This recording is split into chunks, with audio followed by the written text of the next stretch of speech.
जो पूरा कौरव पक्ष था उसमें भी बड़ी विविधता थी, और उस समय पर जितनी भी कलाएं, चतुरताएं, ज्ञान होते थे वो उधर भी थे भाई। एक शय थी जो इधर थी उधर नहीं थी। क्या? उन्हें कृष्ण से कोई लेना देना नहीं। कृष्ण आज भी हैं, गीता तो है, गीता के प्रति जिज्ञासा होनी चाहिए। वहाँ सारा खेल समझने का है, वहाँ कर्मकांड के लिए कोई स्थान नहीं है। वहाँ पर ग्रंथ से उलझना पड़ता है, एक एक शब्द को भेदना पड़ता है, बात के मूल में जाना पड़ता है। अगर आप ये सब कुछ कर रहे हैं तो आप कृष्ण के साथ हैं। यतेंद्र गर्ग हैं, कह रहे हैं कबीर साहब ने कहा है कि धर्म किए धन न घटे, नदी का घटे या न नीर। तो इसमें कबीर साहब धन किसको कह रहे हैं, कृपया बताएं।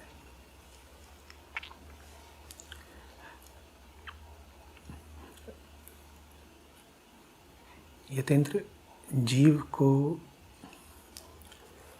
जिसमें भी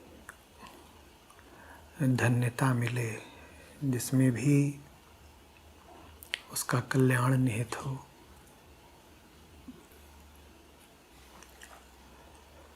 जिसकी भी प्राप्ति से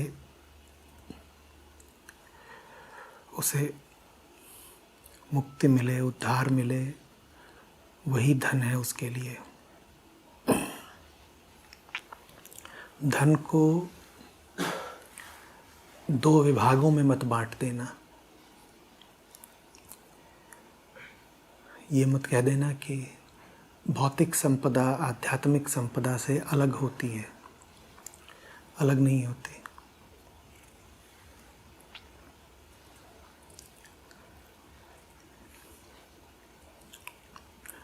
ज्ञान भी तुम्हारा है, रुपया भी तुम्हारा है, वैभव भी तुम्हारा है, पद भी तुम्हारा है,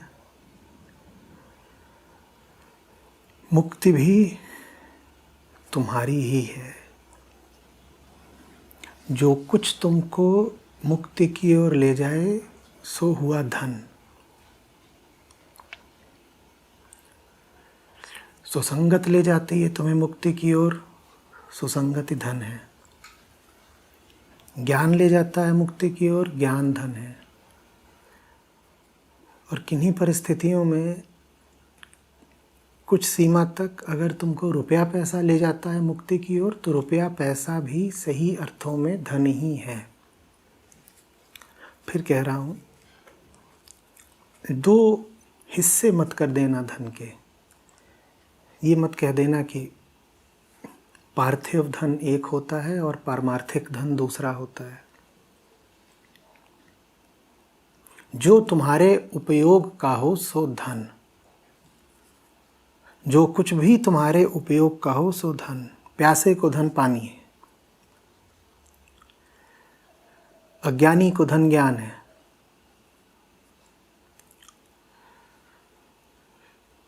कैदी को धन कुंजी है।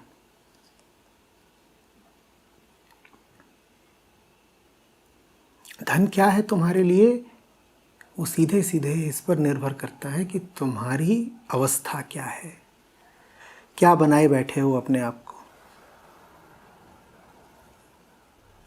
जो कुछ भी तुमने अपने आप को बना लिया है उसी से तो तुम्हें मुक्ति चाहिए ना। समस्त अध्यात्म का लक्ष्य है मुक्ति। तो धन क्या, जिसकी मुक्ति की दिशा में उपयोगिता हो। जो कुछ भी तुम्हें मुक्ति की ओर ले जा सके सो धन है। बात स्पष्ट हुई? अब सुनो कबीर साहब क्या कह रहे हैं। धर्म किए धन न घटे, नदी का घटे या न नीर। इसका सामान्यतया ये अर्थ निकाल लिया जाता है कि अगर तुम धार्मिक कामों में दान पुण्य इत्यादि करोगे भी तो तुम्हारे रुपए पैसे में कमी नहीं आएगी।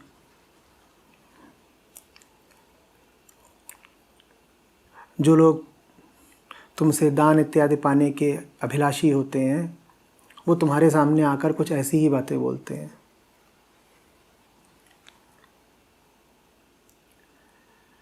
वो कहते हैं कि तुम हमें दो, इससे तुम्हारे पैसे में कमी नहीं आएगी। तुम एक पैसा दोगे वो 10 लाख देगा, सुना है ना खूब। वो तुमको भौतिक ही तल पर ललचा रहे हैं।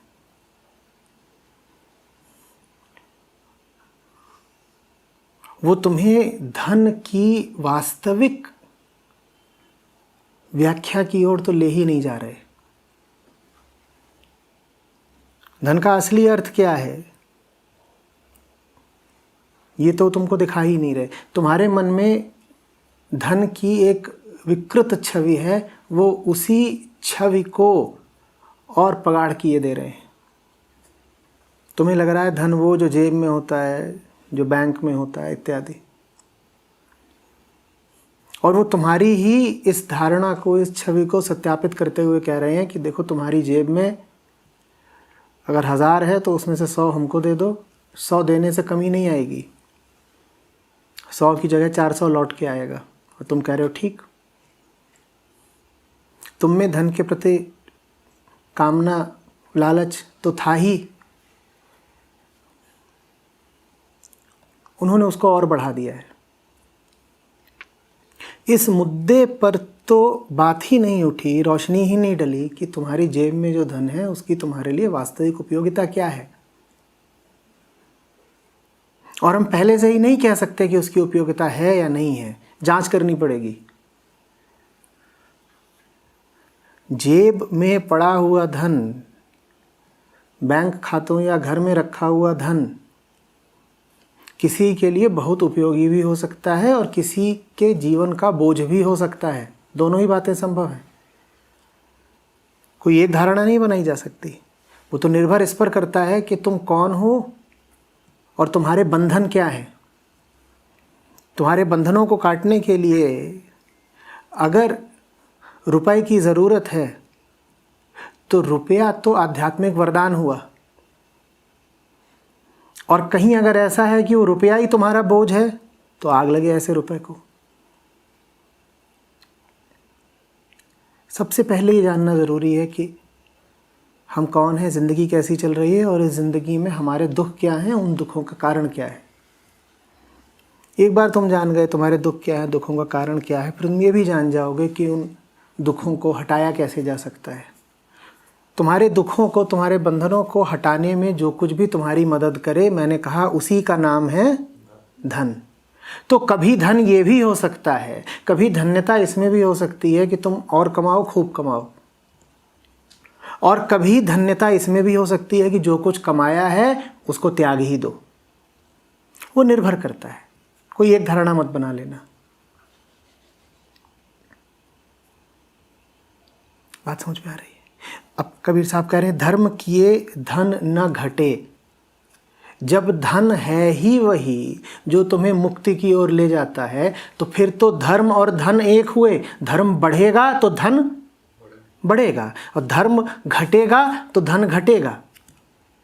तो जो बात कबीर साहब कह रहे हैं वो बड़ी प्रत्यक्ष है। कह रहे हैं धर्म किए धन न घटे। जब धर्म ही धन है, जब वास्तविक धन है ही वही जो तुम्हारे वास्तविक धर्म की पूर्ति करे। क्या धर्म है जीव का? मुक्ति। जीव का परम धर्म है कि वो स्वयं को मुक्ति दे। यही धर्म है तुम्हारा। और मैंने कहा धन भी वही जिसकी मुक्ति की तरफ उपयोगिता हो। जो कुछ तुम्हारी मुक्ति में सहायक बनता हो उसी का नाम है धन। तो धर्म किए धन ना घटे, बात बिल्कुल ठीक है। धर्म और धन तो साथ साथ चलेंगे, उनमें कोई विरोधी रिश्ता तो हो ही नहीं सकता। नदी का घटे न नीर, ठीक वैसे जैसे कि चिड़िया, चींटी, जानवर ये सब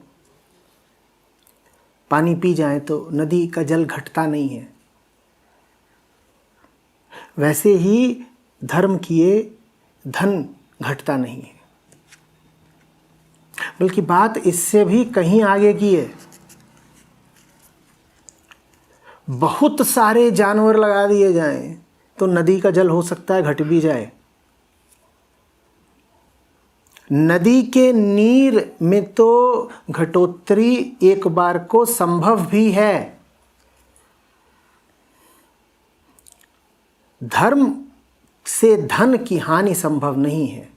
अगर तुम्हें धर्म करने पर किसी प्रकार के धन की हानि होती दिखाई देती हो तो ताली बजाना, हंसना उत्सव की बात है। धर्म की रास्ते पर चलकर, धर्म की राह पर चलकर अगर किसी तरह का धन घटा है तो इसका मतलब वो धन क्या था? वो धन धन नहीं था। उसे अधन कुधन कुछ भी बोल दो, क्योंकि धर्म क्या घटाता है? धर्म वही सब कुछ घटाता है तुम्हारे जीवन में जो होना ही नहीं चाहिए, जो अधार्मिक है, जो अनावश्यक है। अगर धर्म घटाता ही वो सब कुछ है जो अनावश्यक है, तो अगर धर्म पर चलने से धन घटा तो वो धन भी अनावश्यक ही रहा होगा। और ये भी समझ लेना साफ साफ कि ज़रूरी नहीं है कि जो धार्मिकता के रास्ते पर चले उसका धन घटे ही, धन बढ़ भी सकता है। स्थितियां ऐसी हो सकती हैं जीवन में जब धर्म का तकाजा ही यही हो, जब धर्म की मांग ही यही हो कि तुम खूब धनोपार्जन करो, तुम निकलो बाहर और खूब पैसा कमाओ। कई बार धर्म की ये मांग भी हो सकती है। धर्म से अधर्म घटेगा, अंधेरा घटेगा, अज्ञान घटेगा, अविद्या घटेगी, वास्तविक धन नहीं घटेगा। अगर तुम पाओ कि तुम्हारा रुपया घटा है तो जीवन के और आयामों पर झांक कर देख लेना, उनका निरीक्षण कर लेना, वहां बहुत कुछ बढ़ा होगा। 10 रुपए जेब के घटे होंगे, कहीं और बहुत कुछ बढ़ा होगा। कुल मिला करके लाभ ही हुआ होगा।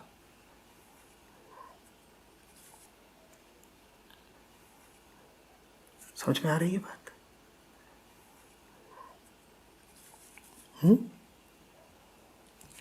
धर्म से जो घटे उसका घटना शुभ है, धर्म से जो बढ़े उसका बढ़ना शुभ है। क्या घटा क्या बढ़ा इसकी परवाह मत करो, धर्म पर चलो। और धर्म तुम्हारा बिल्कुल साफ है कि क्या है। क्या है धर्म तुम्हारा? मुक्ति। उसके अतिरिक्त कोई धर्म नहीं। और नियम मत बना लेना। अध्यात्म का रिश्ता बहुधा सांसारिक दरिद्रता से जोड़ दिया जाता है कि जो लोग अध्यात्म पर चलते हैं उनका रुपए पैसे से क्या लेना देना, उन्हें तो रुपए पैसे का ख्याल भी नहीं करना चाहिए। ये बात बिल्कुल झूठी है। अध्यात्म के साथ न ये बात सही है कि रुपया कमाना ज़रूरी है, और न अध्यात्म के साथ ये बात जुड़ी है कि रुपया छोड़ना ज़रूरी है। मुक्ति की राह में जब ज़रूरी हो तब कमाना ज़रूरी है, और मुक्ति की राह में जब ज़रूरी हो तब रुपया छोड़ देना भी ज़रूरी है। रुपया प्राथमिक या केंद्रीय बात है ही नहीं। केंद्रीय बात क्या है? मुक्ति। पर हम डर जाते हैं क्योंकि ज़्यादातर कहानियाँ हमने ऐसी ही पढ़ी हैं, सुनी हैं, जिसमें जो धार्मिक हुआ उसने घर द्वार, रुपया पैसा, ज़मीन जायदाद छोड़ दिया। तो हमें बड़ा डर लगता है, हमारे स्वजनों को भी बड़ा डर लगता है कि लड़का आध्यात्मिक हुआ जा रहा है, ये तो सब छोड़ छाड़ ही देगा, कमाएगा भी नहीं। कभी कभार वैसा होना संभव है, कभी कभार वैसा होना सम्यक भी है, पर हमेशा नहीं।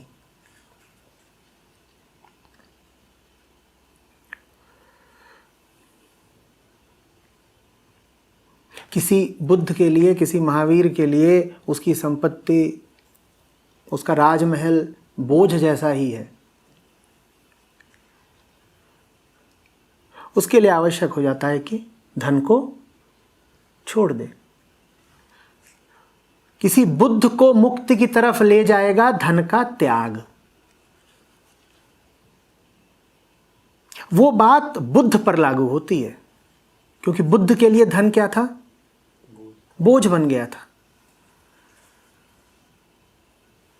पर जो अति दरिद्र हो,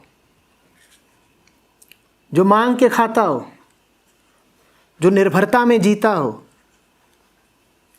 उसके लिए तो आवश्यक है कि वो कमाना सीखे। उसको मुक्ति की तरफ ले जाएगा धनोपार्जन। वो कहे कि देखिए साहब, बुद्ध ने, महावीर ने तो त्याग की राह पकड़ी थी ना, उन्होंने तो धन का बिल्कुल तिरस्कार ही कर दिया था, तो हम भी यही कर रहे हैं, हम भी धन नहीं कमाते। ऐसों से पूछो, तुम में कोई सामर्थ्य है? तुम्हें संसार का कोई बोध है? तुम्हारे मन में कोई समझ है दुनिया की? तुम्हारी भुजाओं में कोई शक्ति है? तुम त्याग किस चीज का कर रहे हो? तुम्हें तो त्याग करना चाहिए अपनी बेबसी का, अपनी दरिद्रता का, अपनी नाकाबिलियत का। तुम्हारे लिए तो त्याग का अर्थ ही यही हुआ कि तुम कमा के दिखाओ। जब तुम कमा के दिखाओगे तब तुम त्याग करोगे अपनी लाचारी का। और बुद्ध का बोझ रहा होगा, बुद्ध का महल। तुम्हारा बोझ है तुम्हारी दरिद्रता और तुम्हारी नाकामी और लाचारी। तो तुम्हें तो त्याग धन का नहीं करना है। धन तुम्हारे पास है भी कहां? त्याग कर किस चीज कर रहे हो तुम? तुम्हें तो त्याग करना है अपनी परनिर्भरता का, अपनी पराश्रयता का, अपनी असमर्थता का। तुम इनका त्याग करो, तुम कमा के दिखाओ। यही तुम्हारी आध्यात्मिक उन्नति होगी। किसी का आध्यात्मिक उन्नयन होता है राजपाट छोड़ देने में, और किसी की आध्यात्मिक उन्नति निहित है कमा कर दिखाने में। हाँ, कमा कर दिखा दो, इस परीक्षा को भी लांघ जाओ, उसके बाद कह देना कि बहुत हुआ, अब नहीं कमाएंगे। पर एक बार अपनी निस्सहायता का उल्लंघन तो करके दिखाओ। अमीर को अमीरी ने पकड़ रखा होता है और गरीब को बेबसी ने पकड़ रखा है। इस बेबसी से लड़ना जरूरी है या नहीं? या तो तुम ऐसे होते जिसके भीतर सारी इच्छाएं आमूलचूल मृत हो गई होती,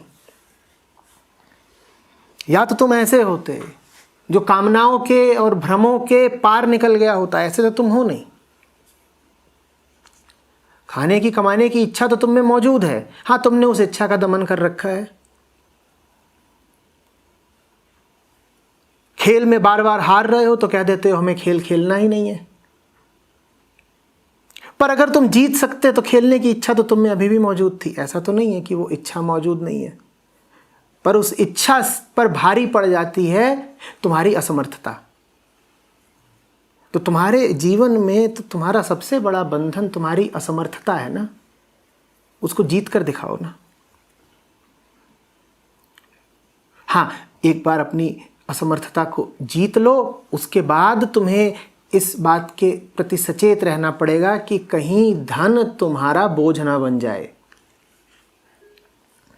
जब तक धन बेड़ियों को काटने वाला औजार है तब तक ठीक है। जब तक धन बेड़ियों को काटने वाला औजार है तब तक ठीक है। पर जब धन खुद ही बेड़ी बन जाए, भले वो सोने की बेड़ी हो, तब धन का त्याग जरूरी हो जाता है। सुना है ना, पराधीन सपने हो सुख नाही। धन की कमी अगर तुम्हें पराधीन बनाए दे रही हो तो तुम्हें कौन सा आनंद मिल जाना है जीवन में?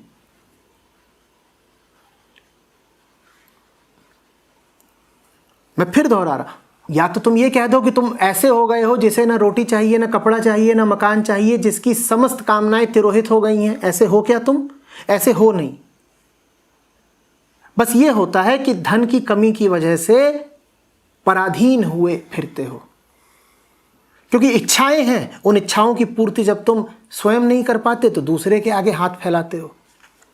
ये पराधीनता तुमको आध्यात्मिक मुक्ति कैसे दिला देगी भाई? जगत में इतने पराधीन हो,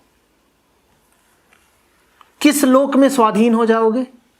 और अक्सर तो यह होता है कि जो लोग इस जगत में पराधीन होते हैं वो सोचते हैं कि कोई आध्यात्मिक निवृत्ति मिल जाएगी तो परलोक में स्वाधीन हो जाएंगे। नहीं, ऐसा नहीं होता। जिन्हें मुक्ति मिलनी है उन्हें इसी लोक में मिलती है। उन्हें दरिद्रता से भी मुक्ति मिलती है और धन से भी मुक्ति मिलती है। धन माने भौतिक धन।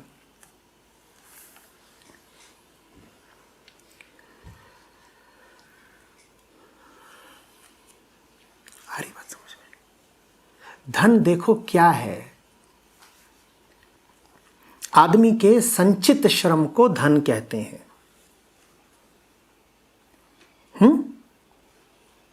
आदमी के संचित धन को श्रम कहते हैं। 50 रुपए का मतलब है कुछ श्रम और 100 रुपए का मतलब है उससे दूना श्रम।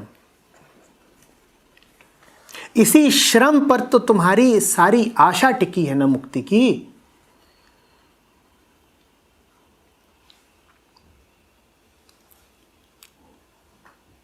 साधना और क्या होती है श्रम के अलावा, बताना। और साधना से ज्यादा श्रम लगता किसमें है?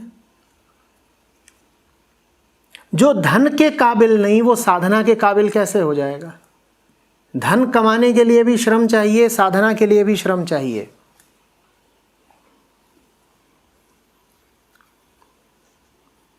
इससे तुमने रिश्ता भी देख लिया होगा साफ। सम्यक धन वही है जो तुम्हें साधना के पथ पर काम आए। सम्यक धन साधना के पथ पर काम भी आता है और सम्यक धन साधना करके अर्जित भी किया जाता है। चाहे साधना हो चाहे धन का अर्जन, दोनों के लिए एक गुण तुम में होना आवश्यक है और वो क्या है? श्रमशीलता। जिसमें श्रमशीलता नहीं वो ना तो भौतिक धन इकट्ठा कर सकता है ना आध्यात्मिक साधना कर सकता है।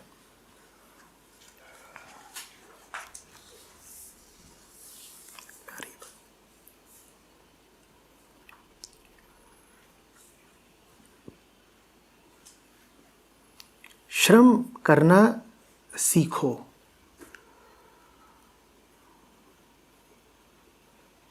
और ये जानना सीखो कि श्रम किस दिशा में करना है।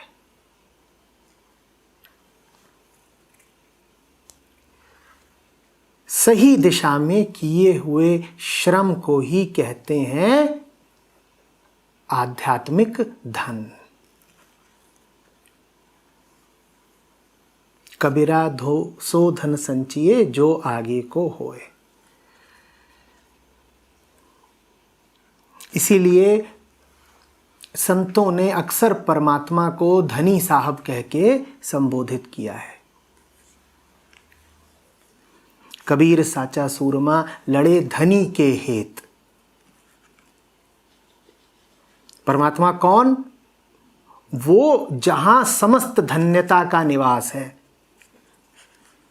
तो परमात्मा की ओर भी इशारा करना होगा तो कहेंगे धनी साहब। वो धनी साहब है और सच्चा सूरमा उसी धनी के लिए लड़ता है। तो धन कमाओ, खूब कमाओ, पर सही धन कमाओ। सही धन कमाओ। सही धन कौन सा? जो तुम्हारी मुक्ति में सहायक हो। सही धन कई तरह का हो सकता है। कई बार रुपए को भी सही धन कहा जा सकता है। कई बार सत्संगति है सही धन, कई बार सद्गुण है सही धन। वो निर्भर करता है इस पर कि तुम्हारी जीवन में अवस्था क्या है और तुम्हारे बंधन क्या है।